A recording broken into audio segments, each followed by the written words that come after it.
Assalamualaikum warahmatullahi wabarakatuh. Nama saya Rangga Aziz Samudra dari Teknik Informatika KHK 004 dan dosen pengajar saya ialah Ade Siti Haryanti MPD. Pada kali ini saya akan membahas tentang otonomi daerah.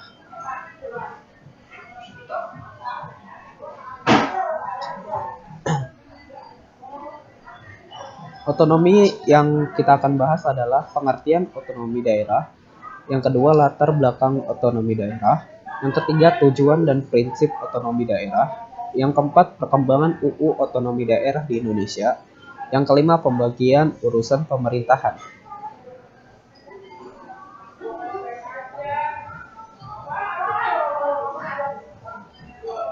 Di sini saya memasukkan suatu quotes untuk menyemangati diri sendiri.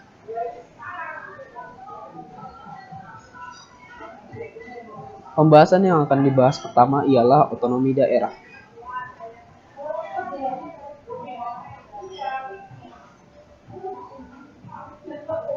Otonomi daerah adalah pemberian kewenangan pemerintah kepada pemerintah daerah untuk secara mandiri atau berdaya membuat keputusan mengenai kepentingan daerahnya sendiri.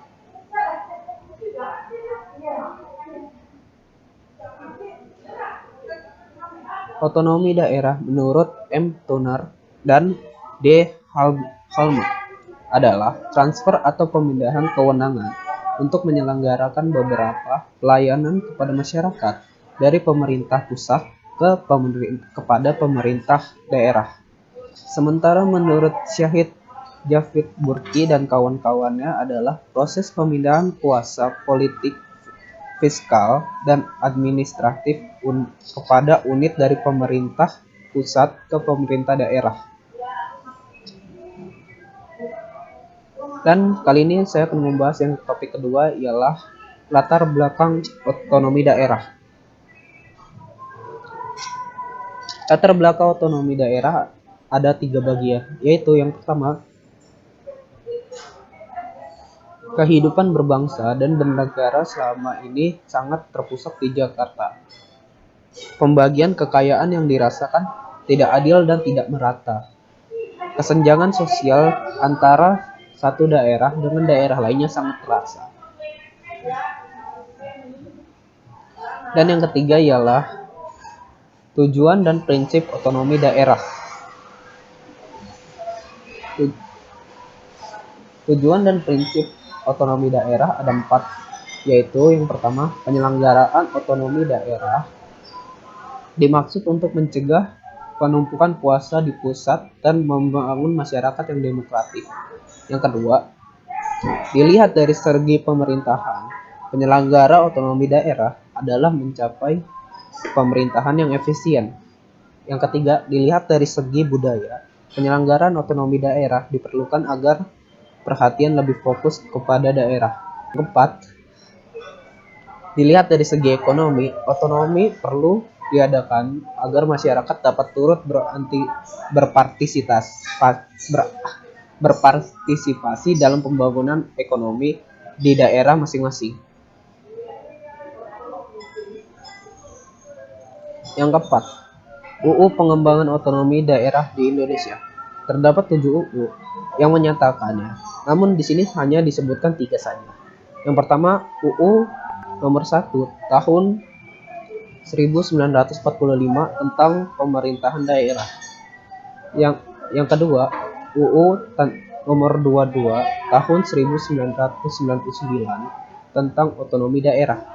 Yang ketiga, UU nomor 32 tahun 2004 tentang pemerintahan daerah.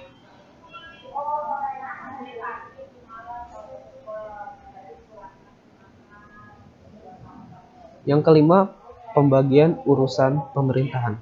Terdapat 4 macam, yaitu yang pertama, dekonsentrasi, yaitu pelimpahan wewenang pemerintah oleh pemerintah kepada gubernur sebagai wakil pemerintah dan atau kepada instansi vertikal di wilayah tertentu.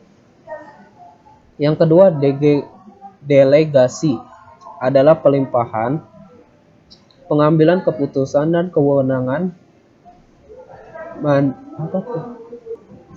Manajerial untuk melakukan tugas-tugas khusus kepada suatu organisasi.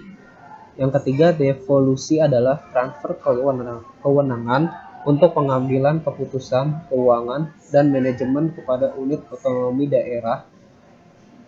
Yang keempat, privatisasi adalah tindakan pemberian kewenangan dari pemerintah kepada badan-badan sukarela, swasta, dan swadaya masyarakat.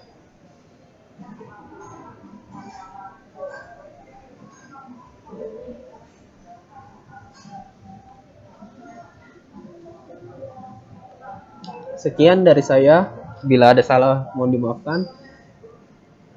Terima kasih. Wassalamualaikum warahmatullahi wabarakatuh.